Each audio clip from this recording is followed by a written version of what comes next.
یہ سینٹ انتخابات کو لے کے جہاں دیگر جماعتیں متحرک ہیں، پاکستان تحریک انصاف بھی متحرک ہے۔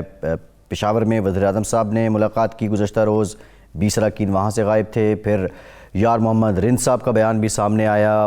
پھر آج وزیر اعلیٰ پنجاب جو ہیں انہوں نے معاونین خصوصی اور وزراء کے ساتھ میٹنگ کی۔ یہ خبر آئی کہ جو وزراء اور معاونین خصوصی ہیں وہ لاہور سے باہر نہیں جا سکتے، لیکن اس کے ساتھ ساتھ سندھ سے بھی ایک آواز اٹھی اور سابق وزیر اعلیٰ سندھ لیاقت جتوئی صاحب پاکستان تحریک انصاف کے سینئر رہنما بھی ہیں، ان کی جانب سے ایک انکشاف کیا گیا اور کہا کہ 35 کروڑ روپے لے کر جو ٹکٹ ہے وہ سینٹ کی ایک صاحب کو دی گئی، ابڑو صاحب کو۔ نظامی صاحب، یہ آوازیں اٹھ رہی ہیں، یہ ہوتا تو ہے الیکشن سے پہلے جو آپ کے ساتھی ہوتے ہیں یا الائز ہوتے ہیں وہ کسی حد تک آپ کو اپنی وقت دکھاتے ہیں، لیکن ایک سینئر پولیٹیشن اور ایک سابق وزیر اعلیٰ کی جانب سے اس طرح کا بیان سامنے آنا، یہ کیا وہی سیاسی یہ بڑا سنگین الزام ہے؟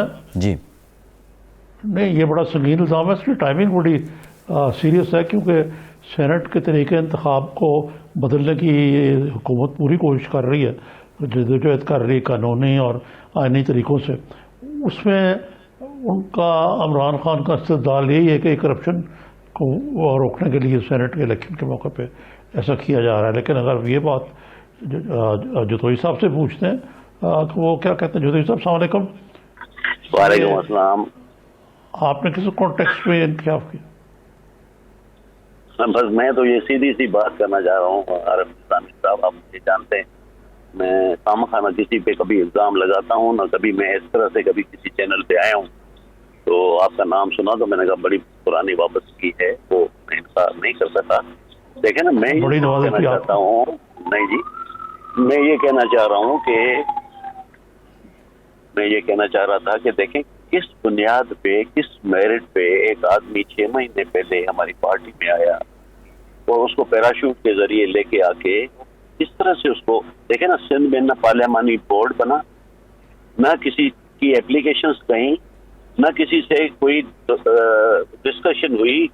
دیکھیں نا، پارٹیوں میں آپ بھی ماشاءاللہ نظامی صاحب رہے ہیں، آپ کو تو سارا علم ہے کہ یہ پارلیمانی بورڈ بنتا ہے، پھر انٹرویوز ہوتے ہیں، پھر یہ کہ ایک پارٹی کا جو ایک سسٹم ہوتا ہے وہ یہ ہوتا ہے کہ سب کچھ نے جو ایک جو مناسب فیصلہ ہو سب کے کانسنسس سے چلے، نہ ہو سب کے کانسنسس سے، پھر بھی میجورٹی جو کیا ہے تو اس کا فیصلہ ہونا چاہیے۔ کسی کو نہ بتایا گیا، نہ کسی سے بات کی گئی، نہ کسی سے مشورہ کیا گیا، اور یہ سینٹ کی ٹکٹیں اعلیٰ بیٹھ کے گورنر ہاؤس میں 2-3 لوگوں نے فیصلے کر دیے کہ جی یہ اس کو، اور وہ ایک آدمی مشکوک آدمی ہے، وہ پیپلز پارٹی میں رہا ہے، وہ ایک کنٹریکٹر ہے۔ ابھی دیکھیں کہ ٹرائبیونل نے ان کا فارم بھی ریجیکٹ کر دیا۔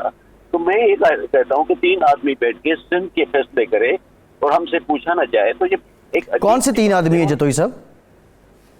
بس وہ آپ کو پتا ہونا چاہیے نا، 2-3 آدمی تو ہیں، یہ گورنر ہاؤس میں ہوتے ہیں فیصلے، تو 2-3 بندے ہیں جو یہ بیٹھ کے فیصلے کرتے ہیں۔ کسی کو علم نہیں، نہ پروپوزر، نہ سیکنڈر کا، نہ کسی کو علم، نہ کوئی الیکشن کا پروسیس ہو، کوئی طریقہ کار ہوتا ہے۔ بہرحال ساری دنیا کہہ رہی ہے، میں اکیلا نہیں کہہ رہا ہوں کہ یہ ٹھیکیدار ہے، اس نے پیسے دے کے تو سینٹ کا ٹکٹ، ورنہ مجھے بتائیے اہلیت کیا ہے اس کی، پارٹی کے اندر کیا قربانیاں ہیں۔ 6 مہینے ہوئے پہلے وہ آیا ہے، اس کو کس طرح سے سینٹ کا ٹکٹ دیا گیا؟ لیکن کوئی کنسیڈریشن تو ہوگی نا۔ اور انٹیریئر سندھ میں ہم لوگوں کو بالکل اگنور کیا گیا ہے، ہم سے کوئی نہ مشورہ کیا جاتا ہے، نہ ہم سے کوئی بات کی جاتی ہے، اور یہ 3 لوگ ہیں ادھر بیٹھے ہوئے ساری سندھ کو چلا رہے ہیں۔ نظامی صاحب جی ہلو، جی جتوئی صاحب آپ کی آواز آ رہی ہے۔ نظامی صاحب جی نظامی صاحب، میں نے تو بتایا آپ کو کہ یہ بہت ہی سیریس معاملہ ہے۔ یہ فیصل واڈا صاحب بھی تو اسی زمرے میں آتے ہیں۔ ہاں، وہ ممبر بھی ہیں نیشنل اسمبلی کے، ماشاءاللہ سٹنگ منسٹر بھی ہیں، اور اس کے بعد جو ہے پھر بھی اس کو ٹکٹ۔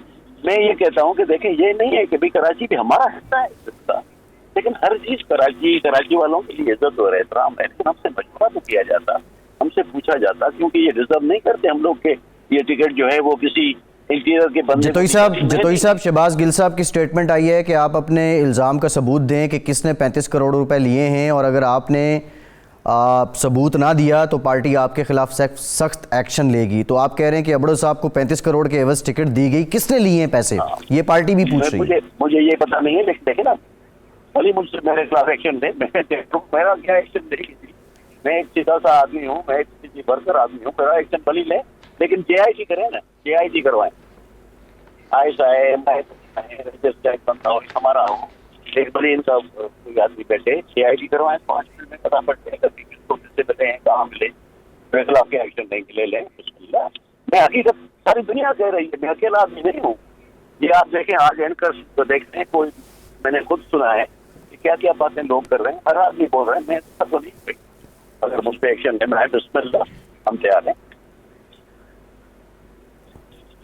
جی ہاں جتوئی صاحب, یہ اوور آل اگر دیکھا جائے تو یہ سینٹ کے معاملے میں جو پروسیس ہے وہ ایسے ہی کچھ رہا ہے, اور یہ نہیں آربیٹری طریقے سے لوگوں کو ٹکٹ دے دیے, کسی کو نہیں دیا.